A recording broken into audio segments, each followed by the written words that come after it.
Most of the money that was spent was to cut down, Dangerous. right, dangerous trees? Is that? I would say the majority of the money that we spent up front was for making plans and getting ready to start doing yeah, these yeah, major all the plan, yeah. projects, you know what I mean? So, we used that money to upgrade our asset inventory, or our tree asset inventory, to upgrade our GIS, to get a plan together of what the cutting is gonna look like.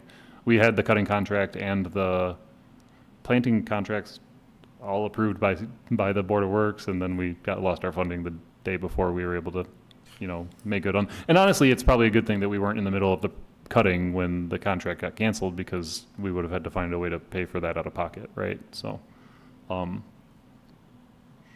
it sucks that we lost our funding, though. It was a big hit, so.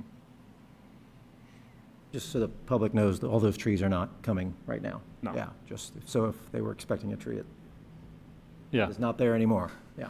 No, honestly, a majority of the money, I think, from our grant was reimbursements to upgrading our inventory system and then paying for our tree crew. I mean, our tree crew last summer, we cut down over 120 trees, and I think we spent about $115,000 on running that crew. But when you think about it, that's less than $1,000 per tree, which is way better than you're paying any contractor to do, right? So that's one thing to think about. Is there anything on the website, or is there going to be anything on the website about where these trees will be planted?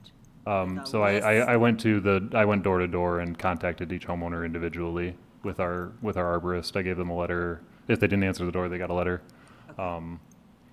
This yeah. is like planting it in like the The not tree their lawn, yard, but yeah. the easement. No, I mean, it can be inconvenient if you've lived in a home for a long time and there was never a tree there and now there is, right? It's an added burden for a lot of people, and we can understand. And the lucky thing about our inventory is, I think we have, I want to say there's about 5,000 spaces that we've deemed open for planting. So, if one person doesn't want it, we have 5,000 other spots we can put it, right? So So they have the option to decline? we have given them that option, yes. And these are all tree lawn trees. Yes.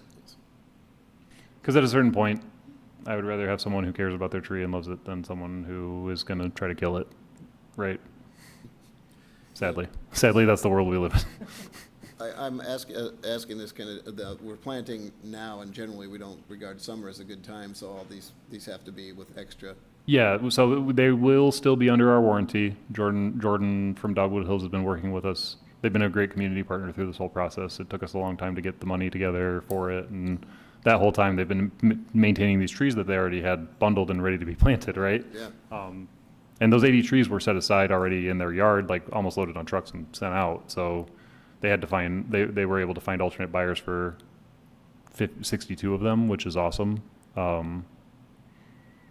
And, the remaining 18 have been there, and they're healthy trees. Phil's looked over them a few different times. And he will maintain the warranty on them, but we are going to have to be careful to make sure we're watering them at a higher rate than we would have normally. And, but we've also started buying tree watering bags. So you'll see certain trees in the city have tree watering bags attached to them now. And that's just another way for us to be able to maintain proper water usage on the trees. I might sound dumb on this, but what's a tree watering bag? It's a tarpaulin bag that is attached